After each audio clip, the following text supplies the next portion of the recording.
Thank you, Mr. Chairman, and thank you both for being here.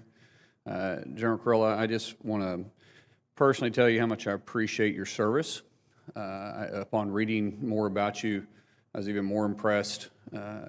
Any of us that have been in situations like you were in Mosul and been able to keep your head in the fight after being shot 3 times and still be able to direct fire, I commend you for that. That's why it should be common. Everyone in front of you and behind you knows that's not always common. So thank you for doing that. I want to talk about Afghanistan a little bit. The American withdrawal from Kabul in 2021, as you know, was a complete disaster, and brought in systematic failures from the top down across multiple agencies. But it's not enough to just say this was a disaster and move on. Lives were lost, and our posture on the world stage has been forever changed. As you reach 1 year in your current position, can you explain what you've learned in the aftermath of the Afghanistan withdrawal and how we can prevent these types of failures moving forward? Senator, just for clarity, specifically about the withdrawal or overall? Lessons we learned from the withdrawal and how we can prevent this from happening again, and how it's changed your position. So in terms of the actual withdrawal, one of the top lessons we learned is the importance of partners, access basing, overflight. We would not have been able to execute the actual execution of the withdrawal without all of our partners that we have in the Middle East. I think executing would be a hard word to say. It would not have been possible to the scale at which we did it without our partners who provided the access, basing, and overflight. I think one of the other big lessons learned, initially, it was just the mission was given to CENTCOM. It became a 5-combatant command mission. And then also with our partners, bringing them all into that planning session. Do you think people should be held accountable from that withdrawal? I think anybody should be held accountable for if there's failure on something. You know, as you know, there was a tit for tat going on between a couple of people during that whole situation, General McKenzie, General Donahue. I found myself caught in the middle of that as we was trying to get AMSETs out, which is a team that I was part of.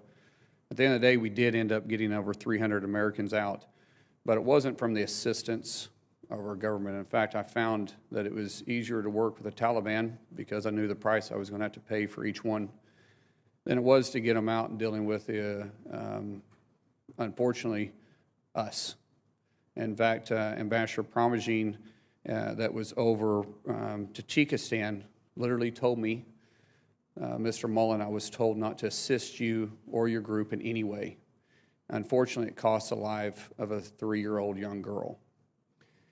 And at the same time, I've seen no one, not a single person, held accountable. In fact, General Donahue is now over 18th Airborne.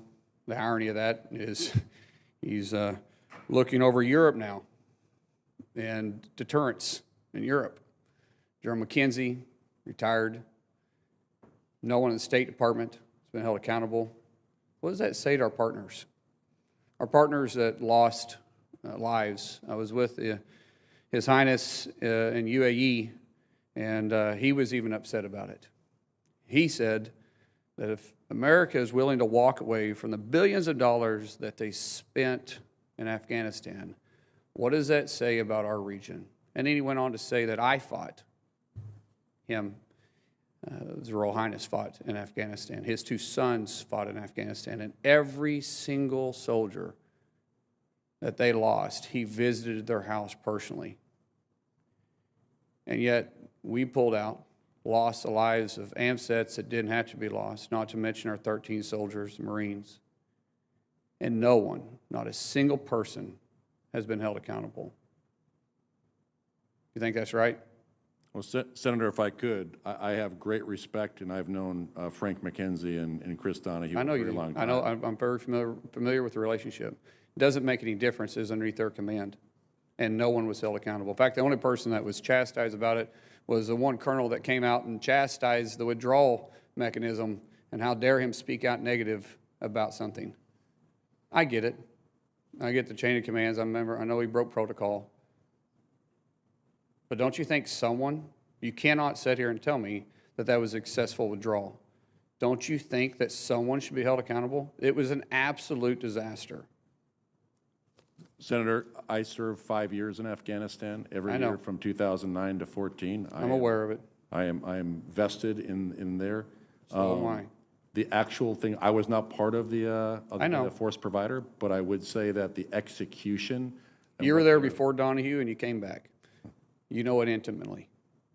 I do. I'm just asking you once again, shouldn't someone be held accountable? If someone's below your command and they went through this and they had an absolute disaster like this, losing Marines,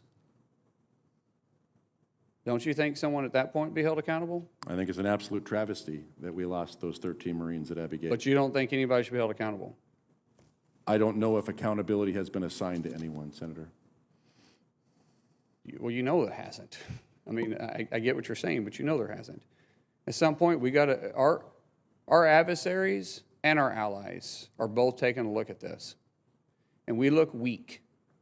And I know you're dealing with this, and we are dealing with this. And it's time for someone to be held accountable. And what I'm looking for is your help and your assistance in moving forward. We got to right this wrong. With that, I'll yield back. Thank you, Mr. Chairman.